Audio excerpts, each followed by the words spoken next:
All right, so picture this. You're prepping for that dream job interview. You know, the one with the corner office and the fancy coffee machine. We've all been there. Today, we're going beyond the usual resume tips and diving deep into a mock interview scenario. Extracting those aha moments that can truly make you shine. Exactly. Yeah. So buckle up, get ready for some unexpected insights, and let's turn those interview jitters into confident excitement. I love that. Now, speaking of excitement, what's so fascinating about mock interviews? Well, they're like a dress rehearsal for the big day. Oh, I like that. Our source material today features two friends, Alex, our interviewee, Okay, and Chris, who's playing the interviewer. got it. And by analyzing their conversation, we can uncover some subtle strategies that can make all the difference. It's like having a secret playbook, right? Exactly. So let's jump right into it. Let's do it. The opening question, tell me about yourself. It seems simple enough, but I know I've stumbled through this one before. More crucial than you might think it's your first impression. You've got about 60 seconds to grab their attention. Okay, 60 seconds. Alex starts strong, highlighting their experience. Okay. 5 years in digital marketing, mentioning specific skills like social media strategy and content creation. But here's the twist. They inject genuine passion. Ooh, I like where this is going. By adding, I'm truly passionate about helping brands connect with their audience. Okay, so it's not just listing skills. It's about showcasing your personality, too. Exactly. Employers want someone who's excited about the work, not just going through the motions. Right. And notice how Alex keeps the momentum going by mentioning they enjoy problem solving and developing creative campaigns. I see it. It paints a picture of someone who's proactive and engaged. So right off the bat, Alex is establishing themselves as someone who brings both skills and energy to the table. Absolutely. I like it. Now let's get to the question that trips up so many people. Why are you interested in working for our company? Ooh, that's a tough one. I feel like a lot of answers sound pretty generic. Generic answers are a missed opportunity. This is where deep research comes in. Okay, I'm listening. I'm talking about going beyond the company website. Beyond the website. Think industry news, LinkedIn profiles of key people, even Glassdoor reviews. Oh, wow, for insider perspectives. Alex gets it. They respond with, I've always admired your company's innovative marketing. You set trends, not just follow them. Boom, specific, insightful, and shows they've done their homework. Exactly. Okay, I'm seeing a pattern here. Preparation is key. It always is. But let's face it, even with research interviews, can throw curveballs like the dreaded biggest weakness question. Oh, yeah. I always feel like I'm walking a tightrope with that one. It's a classic for a reason. It tests your self-awareness. Makes sense. Instead of dodging the question or pretending to be flawless, Alex chooses a relatable weakness. Okay, what is it? I tend to be a perfectionist. Oh, I've heard that one before. But here's where it gets interesting. They frame it as a strength. Okay, how so? By adding, which can mean, I sometimes spend too much time perfecting small details. Oh, so they're acknowledging the potential downside. Exactly. But then they flip the script entirely by saying, but I'm actively working on balancing quality with efficiency. So they're owning their weakness, but also showing they're proactive about growth. Exactly. It's like they're saying, yes, I have this tendency, but I'm already taking steps to manage it. Clever. Now let's talk about those behavioral questions. Yeah. The ones that ask Cafford, tell me about a time when... Those can be tricky. I know these are important, but they can feel a bit intimidating. They are important because they give you a chance to showcase your skills in action. Okay, I see that. The key is to have a few compelling stories ready to go, and Alex nails it. They came prepared. Chris asks about a challenging work situation, and Alex launches into a story about a client whose campaign was underperforming. Makes sense, a real-life example. And they don't just say, I fixed it. They use a framework called the STAR method. STAR method. Situation, task, action, result. Okay, I'm intrigued. It's like a storytelling formula that keeps your answer structured and impactful. All right, break it down for us. How does the STAR method actually work in this scenario? So first, Alex sets the scene. The situation. Last year, we had a major client whose campaign was underperforming. Concise and clear. Then the task, I led a team to rethink the entire approach.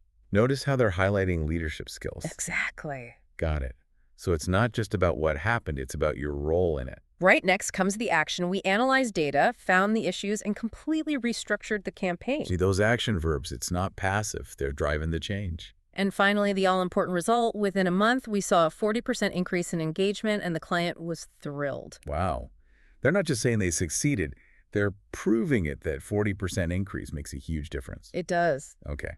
I'm definitely adding the STAR method to my interview toolkit. Now, let's fast forward to another question that I know I've struggled with. Where do you see yourself in 5 years? The dreaded 5-year plan. It feels like they're asking for a crystal ball prediction. The trick is to reframe it. Okay, so It's not about a precise prediction. It's about showcasing your aspirations and how they align with the company's long-term vision. I see. Alex nails this again, saying, "In 5 years, I see myself as a senior marketing strategist, ideally within a company like yours." It shows ambition and a desire for growth within the company. Exactly. It's like saying, I'm in it for the long haul and I want to grow with you. Much better than stammering about hoping to win the lottery and move to a tropical island. Right, and Alex doesn't stop there. They continue with, where I can take on bigger projects and help mentor newer team members. Showing leadership aspirations and a willingness to contribute beyond their individual role. It's like they're saying, I'm not just here to climb the ladder. I want to help the whole team succeed. Exactly. I'm loving this proactive approach. Yeah. Okay, we've covered a lot of ground here, but before we wrap up this part of our deep dive, there's one more element that I want to highlight. It's something that can truly set you apart, asking insightful questions at the end of the interview. So true. Most candidates see this as a formality, but it's a golden opportunity It is. to gather information and demonstrate your engagement. For sure. Alex does this beautifully. Tell me more. First, they ask, what does success look like in this role? Shows they want to understand expectations and how they'll be measured. It's like saying, I'm not just here for a paycheck. Yeah. I want to know how to truly excel in this position. That's a great way to put it. Smart. Then they follow up with a question that reveals a lot about company culture. Oh, what's that? What's the team dynamic like? Shows they're thinking about the bigger picture, not just the specific tasks. It's like saying, I want to be part of a team that thrives and supports each other. Exactly. Okay, we've seen how Alex aced the content of their responses, but remember, delivery matters too. Absolutely. Confidence, body language, tone of voice, it all plays a role. According to our source material, Chris, the mock interviewer, provides feedback at the end saying, "You are fantastic, Alex. Oh, good for Alex. Just remember, be confident and keep those answers focused and honest. You've got this." It highlights that Alex's confidence and authenticity shone through. For sure. So it's not about memorizing a script. It's about owning your story and presenting it with genuine enthusiasm. I love that. All right, we're just getting started. Up next, we'll dig deeper into some of the nuances of interview prep and share some bonus tips to help you stand out from the crowd. Stay tuned. Welcome back to our deep dive into nailing the interview we just witnessed. Alex's impressive mock interview performance, dissecting their strategies and uncovering some hidden gems. It was pretty impressive. Now let's shift gears and explore how you can apply these insights to your own interview prep. Sounds good. One thing that really stood out to me was Alex's mastery of those tricky behavioral questions. Oh, yeah, those can be tough. Remember when Chris asked about a time they faced a challenging situation at work? Uh-huh. Alex didn't hesitate. They had a clear, compelling story at the ready. It's a subtle detail that makes a huge difference. Definitely. It's easy to say I'm a problem solver on a resume, but actually demonstrating it through a story is so much more powerful. It brings it to life.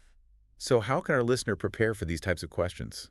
It all starts with reflection. Think back on your career. Those moments where you were truly tested, where you had to think outside the box, lead a team, or navigate a tricky situation. Oh, I see, like those make or break moments. Exactly. Jot down these experiences, even the seemingly small ones. You'll be surprised what gems you uncover. It's like building a mental library of stories, Right. A collection of anecdotes that you can draw upon during the interview. Precisely. As you're reflecting, think about the skills each story highlights. Was it problem-solving, leadership, communication, creativity? Right, identifying those key skills. Exactly. Identifying the skills you want to showcase will help you choose the most relevant stories for different interview situations. Okay, so you've got your story bank ready to go.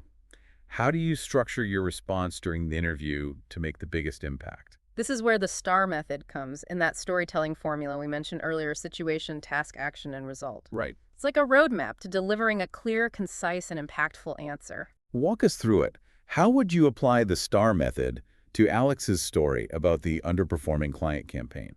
Sure. So first, set the scene, clearly describe the situation. Okay. Last year, I was working with a major client whose campaign was underperforming. This provides context and helps the interviewer understand the challenge you face. Then outline the task. I was tasked with leading a team to analyze the campaign data and develop a revised strategy. This highlights your specific role and responsibilities in the situation. Exactly. Now, for the exciting part, the action described the steps you took. We conducted a thorough analysis, identified key areas for improvement, and developed a completely restructured campaign that focused on insert specific strategies, notice the action verbs, the details that bring this story to life. And finally, the result, what was the outcome of your actions? Within a month of implementing the revised strategy, we saw a 40% increase in engagement, and the client was thrilled. Quantifying your success with that 40% increase adds a powerful punch. The SCAR method isn't just about telling a good story. It's about showcasing your problem-solving skills, your leadership, and your ability to achieve tangible results. Couldn't have said it better myself. Okay, shifting gears a bit, let's revisit that. Where do you see yourself in 5 years? Question. I think a lot of people, myself included, get caught up in trying to predict the future, which can feel impossible. It's a common trap. The question isn't about having a crystal ball. It's about demonstrating your ambition, your drive, and how you see yourself contributing to the company's long-term goals. So it's more about alignment than about a specific job title or a 5-year plan etched in stone. Exactly. Think about your passions, your strengths, and the impact you want to make. How do those aspirations connect with the company's mission and values? Alex did a great job of showcasing this by expressing a desire to grow into a senior marketing strategist role, ideally within the company. It's like saying, I see a future here, and I'm excited to be part of your journey. And they took it a step further, expressing a desire to take on bigger projects and mentor newer team members. It highlights their leadership potential and their commitment to contributing to the team's overall success. That subtle difference between saying, I want to climb the ladder, and saying, I want to help everyone rise together. And to really seal the deal, Alex emphasized their passion for continuous learning, staying current with trends, and making a meaningful impact. It paints a picture of someone who is driven and invested in their own growth. So it's not just about where you see yourself in 5 years. It's about showcasing the qualities that will get you there. Ambition, a collaborative spirit, and a commitment to continuous improvement. Now, let's talk about something that I think can be a game changer, asking insightful questions at the end of the interview. It's something a lot of people miss. So many candidates see this as a formality. Do you have any questions for me? But it's so much more than that. It's your opportunity to gather information, demonstrate your engagement, and see if this company is truly the right fit for you. Because let's be real, finding a job you love is about more than just a paycheck. It's about finding a place where you can thrive, grow, and feel valued. Exactly. Alex nailed this by asking, what does success look like in this role? It shows they're eager to understand expectations and how their performance will be measured. It goes beyond just wanting the job. It shows a desire to excel and make a real contribution. What other types of questions can make a strong impression? Don't be afraid to ask about the company culture, the team dynamics, the opportunities for growth and development, or the challenges and opportunities facing the department. These questions demonstrate that you're thinking beyond the job description and considering the bigger picture. And what about asking the interviewer about their own experiences? That's a great tactic, asking, what do you enjoy most about working here? Or what advice would you give to someone starting in this role shows genuine interest and can help you build rapport with the interviewer. Okay, we've covered a lot of ground behavioral questions, the STAR method, long-term aspirations, and the art of asking insightful questions. But there's one more crucial ingredient for interview success that we haven't fully explored: confidence. Confidence is key. It's about believing in yourself, your skills, and your value. It's about presenting yourself with authenticity and letting your personality shine through. But it's also something that many people struggle with, especially in high-pressure situations like job interviews. I know, I've definitely felt those pre-interview jitters. So how can we cultivate that unshakable confidence, especially when we're feeling nervous? Is it something you're either born with or not? Absolutely not. Confidence is something you can build and strengthen over time. It starts with recognizing those nerves for what they are, a sign that you care. Even seasoned professionals experience those butterflies before a big presentation or meeting. So it's not about eliminating those nerves, it's about channeling them into positive energy. Exactly, and the best way to do that is through preparation. The more prepared you are, the more confident you'll feel. Know your story inside and out. Research the company. Thoroughly practice your answers to common interview questions. Have those insightful questions ready to go. Preparation's like building that mental foundation. Right. It gives you that solid ground to stand on even when you're feeling a bit shaky.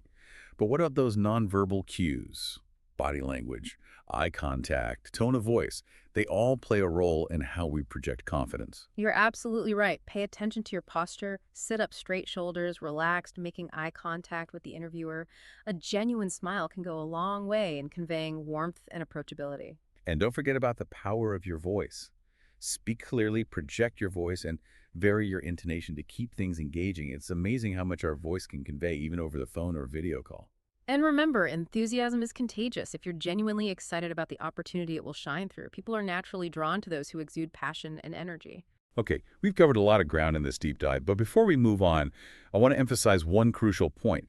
It's not about memorizing a script or trying to be someone you're not. It's about being authentic, showcasing your unique skills and personality, and demonstrating your genuine interest in the role in the company. It's about presenting yourself as your best self and letting your passion shine through. Because at the end of the day, the right company will recognize and value your unique contributions. Absolutely. And remember, even if you don't land this particular job, every interview is a learning experience. Each one helps you refine your skills, build your confidence, and get one step closer to finding that perfect fit. All right, we're about to wrap up this deep dive, but before we do, we want to leave you with some final thoughts to ponder some extra nuggets of wisdom to help you ace that interview and land your dream job. Stay tuned for our final insights. Welcome back to the final part of our deep dive into mastering the art of the interview.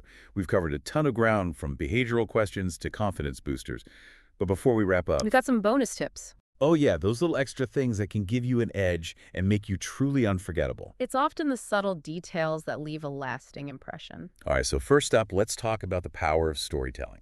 We touched on this with the STAR method, but it's worth emphasizing again, stories are incredibly engaging. They draw people in, make you memorable, and help you connect with the interviewer on a deeper level. Think of your interview as an opportunity to weave a tapestry of your experiences.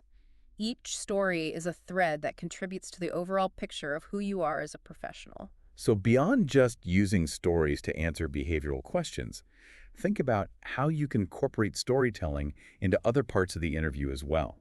For example, when you're asked, tell me about yourself, don't just rattle off a list of facts. Right, don't just give them your resume. Instead, craft a compelling narrative that highlights your key experiences, your passions, and what makes you unique. Think about what you want the interviewer to remember about you, even after the interview is over. Make them want to hear more. Exactly, and don't be afraid to inject a bit of personality into your stories. Humor, if appropriate, can be a great way to break the ice and create a more relaxed atmosphere. It shows you're human and helps build rapport. Humor can be tricky, though. Read the room. Definitely. Okay, next up, let's talk about tailoring your responses to the specific company and role. We mentioned this earlier with the why are you interested in working for our company question, but it applies to other questions as well. It's easy to fall into the trap of giving generic answers, but I'm sensing that specificity is key here. You're spot on. It's about demonstrating that you've gone beyond surface-level research and truly understand their values, their challenges, and their goals, and most importantly, how you can uniquely contribute to their success. So how can our listener go beyond just browsing the company website and reading the job description? Think like a detective, read industry publications, follow their social media accounts, check out their Glassdoor reviews, and see if you can connect with people who work there through LinkedIn. The more you know, the better equipped you'll be to tailor your answers and demonstrate your genuine interest. Okay, here's a tip that often gets overlooked. Don't forget about the follow-up after the interview. Send a thank you note to the interviewer reiterating your interest and highlighting key points from the conversation. It's a simple gesture, but it can make a big difference. Is this really necessary in today's fast-paced world? Absolutely. It might seem old-fashioned, but a thoughtful thank you note goes a long way in showing you're appreciative of their time and that you're serious about the opportunity. It also keeps you top of mind in a sea of applicants. So it's not just about saying thank you, it's about reinforcing your value and leaving a positive, lasting impression. Exactly. In your thank you note, you can even briefly mention something specific that you connected with during the conversation, or reiterate a particular skill or experience that makes you a strong fit for the role. Okay, last but not least, and this is something we touched on earlier, remember that an interview is not just about getting the job. It's also about gathering information to decide if this is the right opportunity for you. It's a two-way street. You're absolutely right. Ask those insightful questions, pay attention to the interviewer's responses, and trust your gut instinct. Does the company culture seem like a good fit? Do you feel excited about the challenges and opportunities the role presents? Because the right job will feel like a good fit both professionally and personally.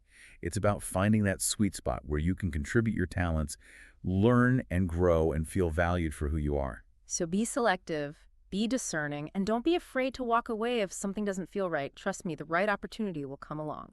All right, as we wrap up this deep dive into nailing the interview, remember that preparation breeds confidence. Knowing your story, Researching the company and practicing your answers will set you up for success. But it's not just about saying the right things. It's about connecting with the interviewer, demonstrating your value, and showcasing your unique personality. Because at the end of the day, the right company will recognize your potential and be excited to welcome you to the team. Good luck out there. Mhm. And remember, you've got this. And remember, the journey doesn't end with the interview. Continuous learning growth and a commitment to excellence are what will truly propel your career forward. So keep learning, keep striving, and never stop reaching for your goals. We're here to support you every step of the way. Until next time, happy interviewing.